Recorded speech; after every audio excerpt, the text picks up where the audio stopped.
Over to you and welcome. Thank you, Jacques. That was very beautiful. So I'm going to read some poems from my collection, Self-Portrait of a Guava, and I'm also going to read some new ones. I didn't do this on purpose, but it feels like the reading ended up being along the theme of a sort of coming of age, moving sort of from childhood into adulthood and relationships. So hopefully that'll be clear. So I'll just dive in. This first one is called Childhood Sleeps in the Bathroom. In the bathroom was a large freestanding bath, blue on the outside, white on the inside, supported by clawless feet. Big silver taps filled it. At some point, a blue plastic contraption like a wishbone found its way in. It had two suckers that went over each tap and a long middle section with a shower head, supposedly to make it easier to wash your hair. Next to the bath was a small basin with a small shelf above it, filled with long since expired products. The toilet had a black cistern and a large wooden seat and cover. The base was white porcelain.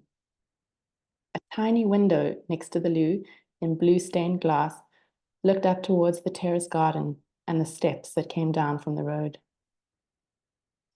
The floor was the same as in the kitchen, a sort of oatmeal-colored linoleum with little pockmarks of texture.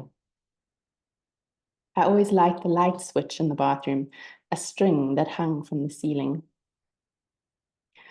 On summer evenings as kids, my brothers and I would come up from the beach, cold as the sun dipped and the wind got up, and put the bath on.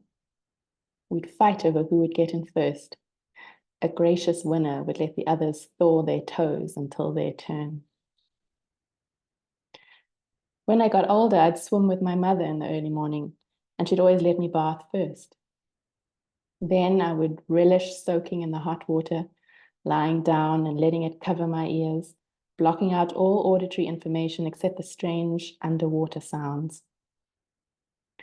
I'd wash the salt water from my hair. Before I got out, I'd always stand a while in the bath and scrutinize my body in the tiny square mirror, trying to determine if I had increased my tan, if my breasts looked bigger, if my tummy looked flatter, how my face looked with wet hair.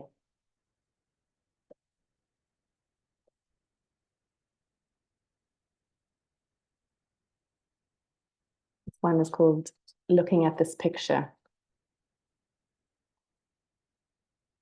Looking at this picture is like when you've been in the Cape Town winter for too long and you actually feel damp inside your bones.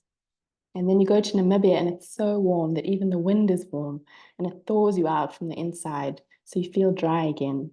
And no part of you, not even between your toes, could ever be damp again. And your hair dries almost instantly when you get out of the shower, and your fingers feel very smooth, and your skin sits very closely over your bone structure because all the liquid and lymph has dried out too. And you just want to eat a lot of chips and drink a lot of Coke, and you start to wake early in the morning again and go to bed when it gets dark. And your clothes smell like a braai, and you forget you have a phone. And when you get home, you feel strange because you forgot about this life altogether, and suddenly you're not sure if it even still fits.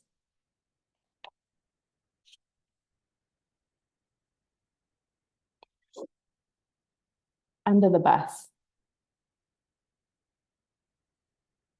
On the way home today, the woman in front of me drove her car into a Golden Arrow bus. We were stationary at a robot. The bus hadn't started moving, but she did, and she wedged her car right under the tow bar. It was the bewilderment on her face that got me, the sheer disbelief as she got out to look. Like when I get so caught up in other people's lives that I don't realize the cue of my own longing is no longer moving.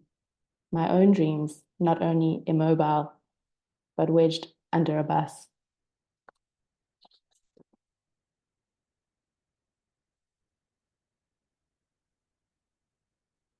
Trust. Like a jug that doesn't trust the cup to hold its contents, I refuse to share. Full to the brim, I am embarrassed when I spill.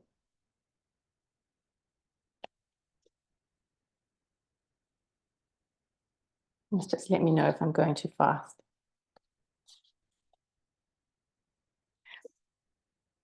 My love is an egg. The outside is hard. You have to tap, tap, tap to get in. It has a brittle type of skin. It does not bend, it cracks. There's no recovery, no going back. Mysterious see-through liquid for a while. What is this place? How do I get out? Rich, orange, and sunny in the center. I'm just as surprised as you are.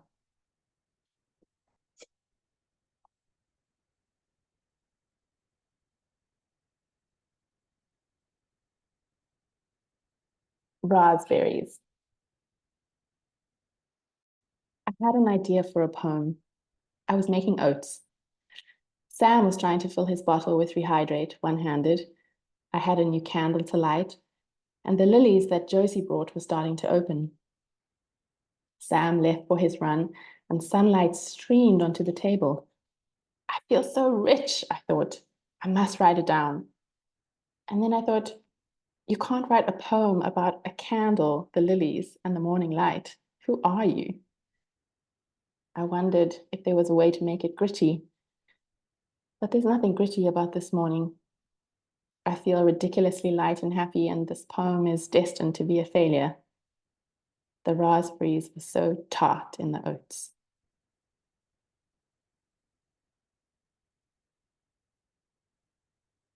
This next poem is about separation anxiety, called Balloon on a String. When you are away, I am a balloon on a string that someone let go of. I float untethered without anchor, blown about by the slightest breeze. No engine or steering wheel to chart my course. My skin is pulled tight and thin, snag on a branch, pop, just a prick, and I explode.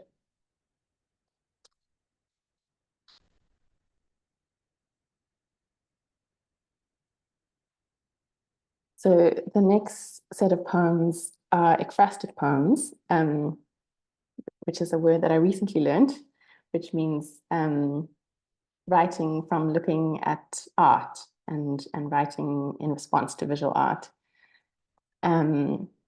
Usually when I read these, I show the images, but I actually decided not to this evening, and I'm really curious to hear from all of you if they still land without the image.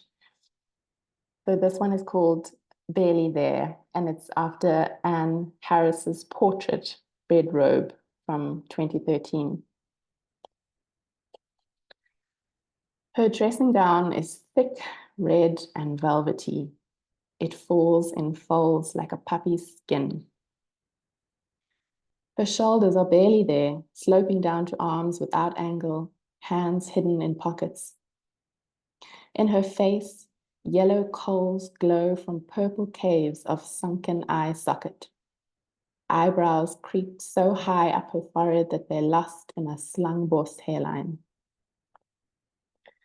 The corners of her mouth pull up on one side, down on the other, like there is nothing that could still surprise her, like there is nothing that could still amuse her. But here you are, asking something of her, all the same.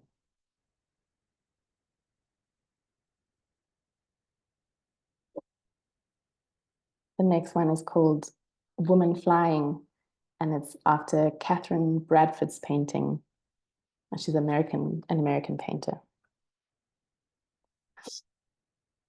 Hips out, arms open, she leaps from the bedroom window. Her red sheet catches in the wind, flares against a blue night sky. When she returns, it's morning. She smells of paint and turpentine.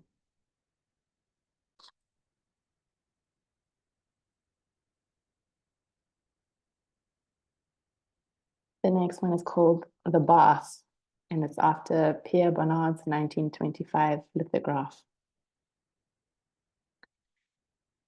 Shadows gather in the bathroom, but there is still enough light to see. I inspect my legs, feet, and toes. I have hardly seen them this winter.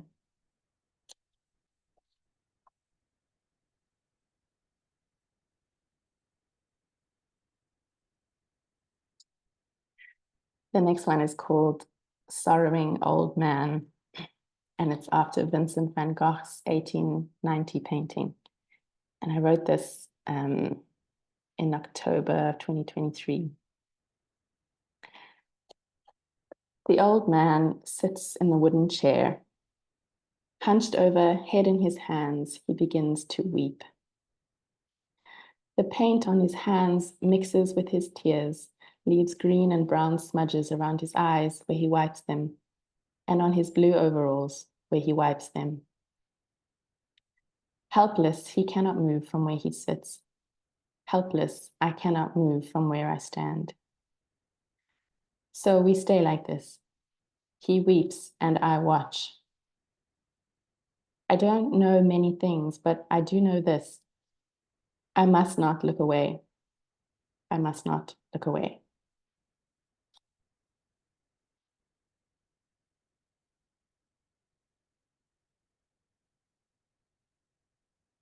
The next one is called Hope. And I wrote it in response to Frida Kahlo's 1945 painting. And her title is actually Without Hope, but I called mine Hope. You are bedridden. There is a ladder over your bed, but instead of leading to a platform or a way to get out, the ladder is laden with flesh. Plucked chickens, fish with staring eyes, pigs and other animals. The smell is unbearable and it has attracted flies which land on your face. You don't have strength left in your arms to climb, so you use what you have. With your teeth, you grab a piece of meat and you hold on and you pull.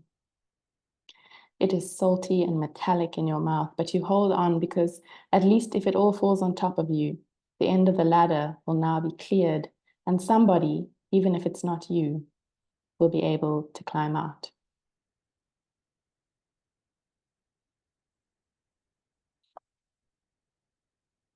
The next one is called Miners' Wives, and it's also written to Vincent van Gogh's 1882 painting. And I wrote this in January of this year after reading about the Stilfontein miners, which was very distressing in the news. The miners' wives carry great sacks on their backs. They walk slowly through the snow in a stooped position, trying to bear the weight. It is not snowing here or in Mozambique or Zimbabwe, but the miners' wives are still trying to bear the weight.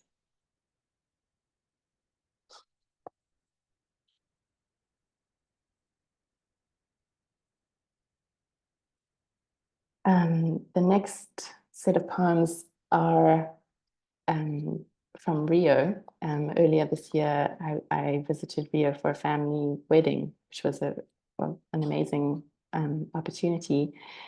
But in a way, they're also ekphrastic poems because I wrote them to photographs that my partner took. My partner is a photographer, Sam. So this one is called Mounted Guard.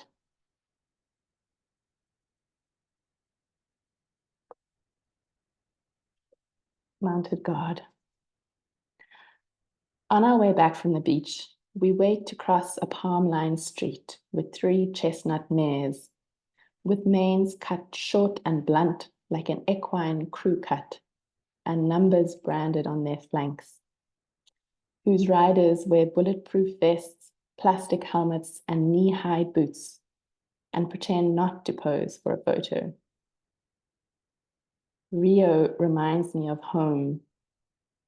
In Cape Town, beauty and violence also make a striking pair.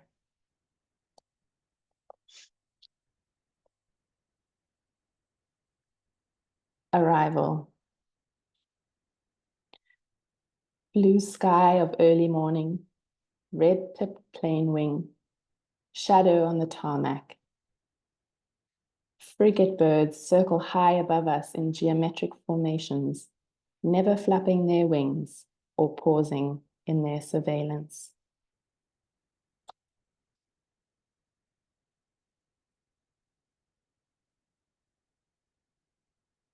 The river walk. It stinks of sewage. I pick up Elena so she can see the caiman under the bridge.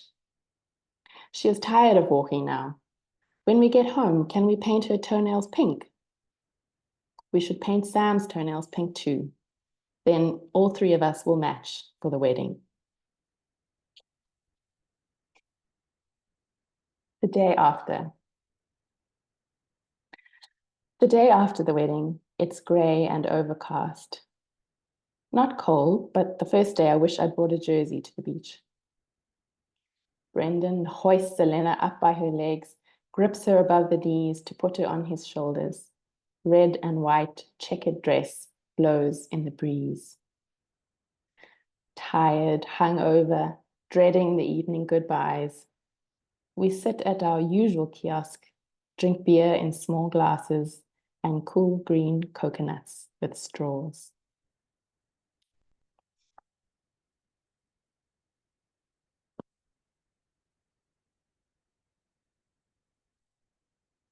So usually when I write poetry, it's mostly to document things from my life that I want to remember. But one of the things that I love about poetry that it also offers is the chance to imagine things that haven't necessarily happened and to write things into our lives. So this is called Uncle.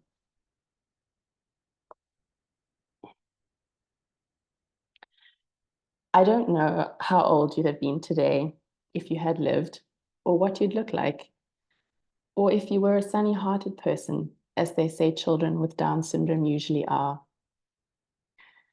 But I like to imagine our lives with you in it and fill in the blank spaces. I like to think of you living downstairs at mom and dad's, how you'd keep the strange treasures of an old house in your room, the cement Siamese cat guarding your door. I like to think we'd call you Uncle John to differentiate you from Brother John. You'd sit and watch the new babies, and Elena would say, "Cheer Dawn, what you doing, Cheer Dawn?" and offer you a bottle of cinnamon or pepper she'd looted from the kitchen, or maybe the tofu stew she made in her metal pot on the wooden stove that we too cooked on as children. Then she'd park her butt on your lap and demand that you read a book. And of course, with quiet delight, you would.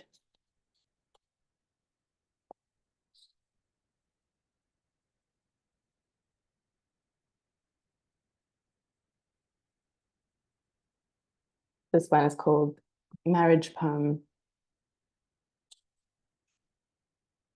Today, you washed all the windows in the house while I lay on the couch and read my book.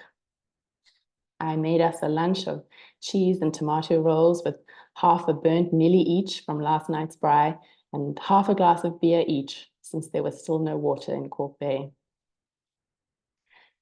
Then we took all the furniture out of the lounge and put it on the balcony. We beat the dust from the rug and hung it in the sun. We swept 2 years' worth of dust and lint from under the couch cushions. We unplugged the TV and the Wi-Fi, took all the books out of the shelf and swept behind the fireplace and all those hard-to-reach corners. The lounge was empty now, like the picture you gave me of when we first got the keys to our house. We sat on the bare floor and watched the trees bend with the southeaster while our cat went into every room. I want our marriage to be like an empty room, full of possibility, spacious enough for us both and more, windows clean enough to see the trees bend with the southeaster. I want our marriage to be a place where we're never too good to sit on the floor.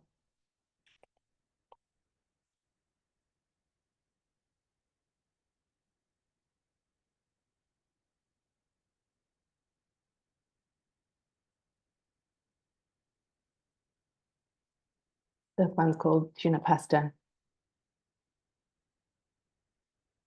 Fry the capers till almost black and then put aside in a bowl. In the capery oil, add chopped baby tomatoes, the multicolored ones are best, a tin of tuna, sweet basil, salt. I worry about the tuna because I know those fishing boats trawl the seafloor and kill all the life in their wake. There's no ignoring that. So I will leave this part of the poem in, even though it's not part of the recipe. Your pasta is already on. That was the first step I forgot to tell you. Add a little pasta water to the sauce and let it simmer until the pasta is ready. Drain the pasta, add it to the sauce. Sprinkle in the fried capers and voila. Give it to your friends with small children and get them home for bed before 6.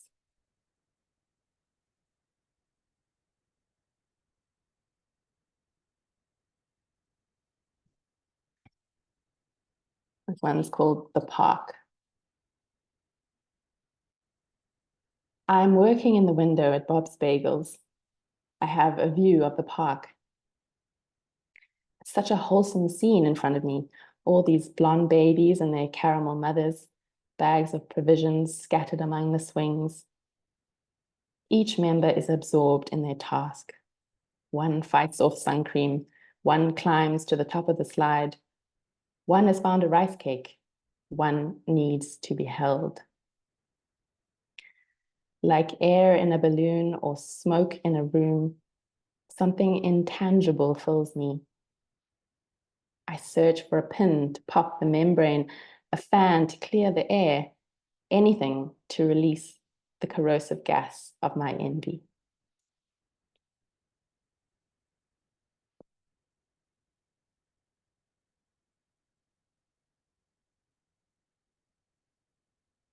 Space in the middle. I feel like I need to go out in the world and do things to make money. This requires filling up my life. At the same time, I need to decide ASAP if I'm going to have a baby. This requires making space in my life, shedding things, carving out the time for a baby. But also, we need to afford a baby, so I have to make money and make space for a baby, which feels like cutting myself into little pieces and tossing them into a large circle. I'm out there, I'm doing things, and look, there's this big space in the middle for the baby. Can anyone tell the difference between a soul that remains intact and one that is cut into pieces? If there are gaps between the pieces, does that count as making space?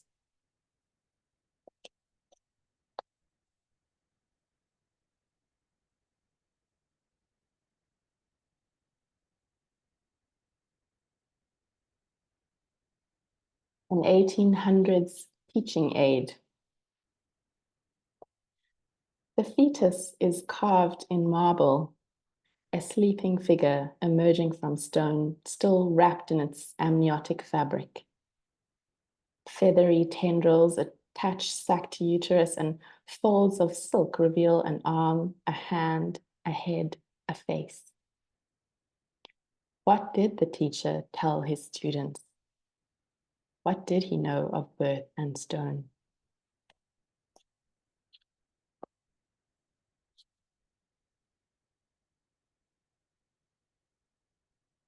And this is the last one that I'm going to read. It's called Let Me Tell You About a Rock. It is a fair-sized rock, and it is heavy, pinned by its own weight to the ground. It has no limbs to move on, no wings to lift it, or core muscles to propel it forward. It changes when things around it change. The weather beat it with wind and rain, so it's color bleached. Another rock fell on it, so it chipped. Grass grew up around it, so it became camouflaged. But it did not make changes in the world. Did not move to find a different view, did not seek out other rocks or plants or scenes. It did not impress its will on the world. Sometimes in its stony heart, The rock dreamt of bursting into flames, launching down the hill, setting off a landslide and crushing the town below. But it did not move. One day, a child picked up the rock, now a smooth grey stone and lighter, and threw it into a lake. The smooth grey stone set off ripples that went on and on and on and on.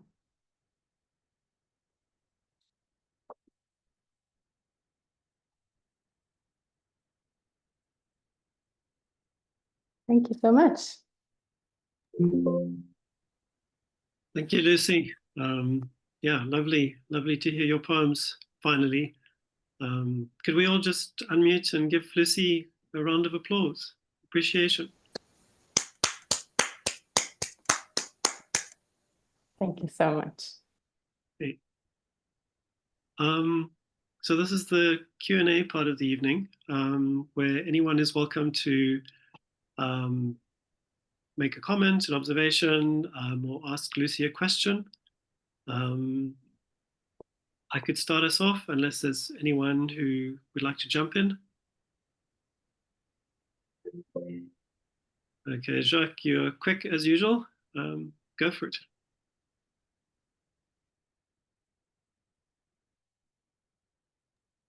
Jacques, you're not audible.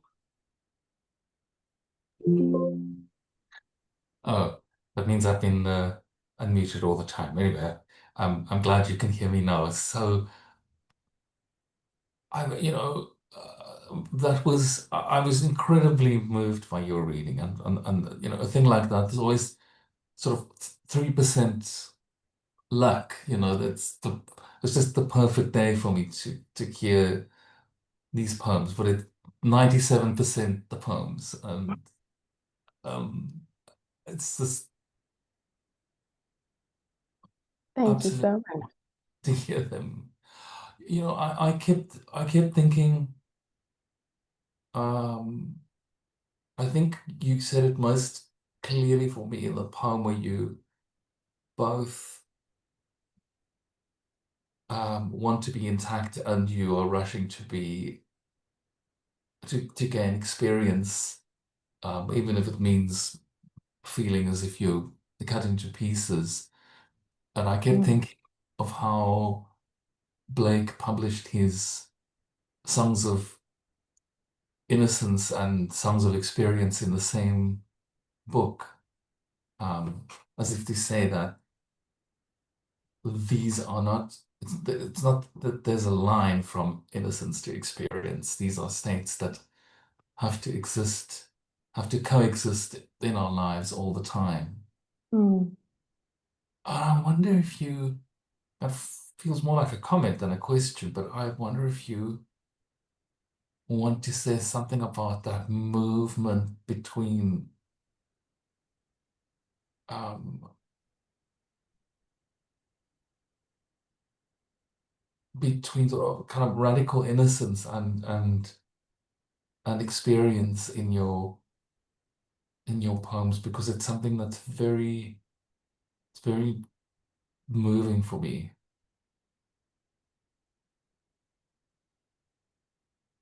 Oh, thank you, Jacques. I'm very, very touched by that comment. Thank you so much. It's so helpful to almost hear that articulated, because I sometimes feel like I think maybe, I don't know if everyone feels this, but that they're too close to their own poems to really know sometimes what they're doing, if that makes sense.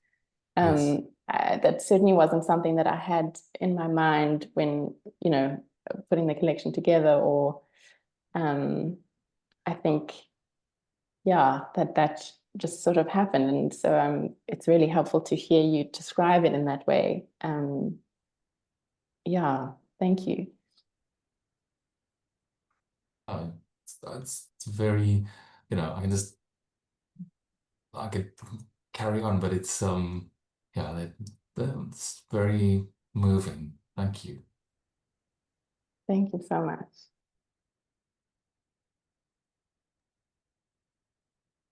Thank you, Jacques. Thank you, Lucy. Yeah, I don't see any other hands, so I'm just going to mention two things that struck me. The one was that I had the impression that many of the poems are focused on, I don't know what you'd call them or call this, is minutiae. Is that correct? The minutiae of life, objects, events. It's like you slow them down and sort of grab them, render them, in very direct sort of language. Yeah, I don't know if you want to say more about that sort of grappling with the everyday, if you like, and the small details. And then the other thing was, I thought that the ekphrastic poems, I was just struck by the way that they allowed you almost to smuggle in stuff. So you could change the perspective, like the narrator, the I, it's an I that's speaking. I just felt there's room to maneuver in those poems, and they dovetail. You've got a very strong visual, it seems to me, a very strong visual response to the world. And so sort of visual and the reflection together just allow for possibilities in those poems. But I'm rambling, so yeah, I don't know if you want to respond to that. Thank you, Ed. Maybe I can just say something about the second part. I think what I like about writing to an image is that exactly how you describe. Sometimes I feel like the poem surprises me because I don't necessarily set out with like an idea and an intention of like what this poem is going to be about. But I find that it's almost like approaching it sideways. So I get to I focus on the image, and then sometimes something else, some kind of theme comes out in it that is a surprise to me. And that's always just a really, I mean, it's fun for me writing to be surprised. And yeah, I'm glad to hear that that those landed. And then I guess on the point of the everyday things, I guess it's another thing that it's not necessarily conscious, but is kind of my way in. I didn't study poetry, or I mean, I did some literature at university, but I actually studied history, and I ended up focusing very much on the history of the everyday. I actually wrote my thesis on the history of public toilets, precisely because it was such a kind of tangible, grounded way in to speak about bigger themes and bigger changes. So that's, I guess, sort of carried through into my poetry, I think. Yeah. You bring a whimsical, quirky thing into many of those poems. And the last one, I think, it's almost like a parable. The one, let me tell you about a rock. It is like a, yeah. So thank you. Good. Thank you. Hey. Stephen, your hand is up. Yeah, hi there. Hi, Lucy. I think I agree with the last comment, that whimsical and quirky. But I think that I also find your poems, I would say, quietly glorious, really. But I wanted to say something about the ekphrastic poems, because I also love poems that are inspired by images, and I've tried to write some myself. And I've often had this debate with people, like if you send them to somebody, should you have the painting next to the poem or not? And 9 times out of 10, the person says, no, you shouldn't, because the poem should stand on its own. But I cheated. I actually looked up the paintings as you were reading the poems, and I just looked at them in a new way because of the poems. And I thought, this is great, because you're helping me read the poem in a totally different way. At the painting, when you look at a painting, you see it through your own eyes. Now I'm looking at the painting, seeing it through your eyes, and it's a different experience. So I really have a strong, I think we should defend ekphrastic poetry and the right to put paintings next to poems and let the reader get another view of it. So I love the ekphrastic poems, and I hope you do more of them. Thank you, Stephen. That's so interesting. I love that you looked them up. They're nice paintings, good choice. Yeah, thank you. And the Miners one, of course, is very political, very powerful. Thank you. The Miners' Wives. Yeah, thanks very much. Lucy, I'd agree with that comment.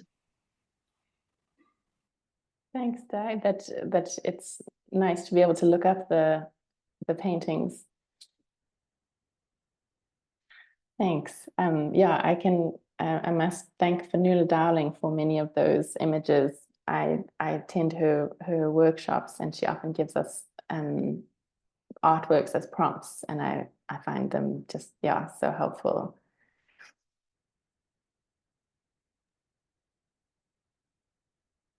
Thank you, Stephen. Thank you, Lucy. Thank you, Di. If there aren't any more takers, any more comments, there are comments in the chat, by the way. I don't know if you've seen those, Lucy.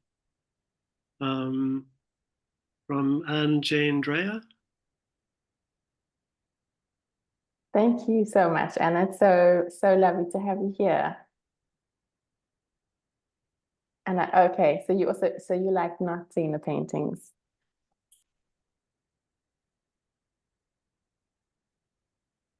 Hey, well, could we have one more round of appreciation for what we just heard?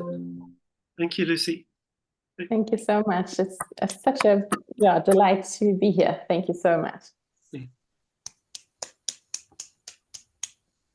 Okay, so I have to do this business of stopping the recording, and then, yeah, we'll have a short break, 5 minutes or so, which will mean just before 22 South African time. And yeah, then we're back with an open mic session. You can read your own work, someone else's work. It's usually a lot of fun, so hope to see some of you back here. Yeah, thanks, Lucy. Thank you so much.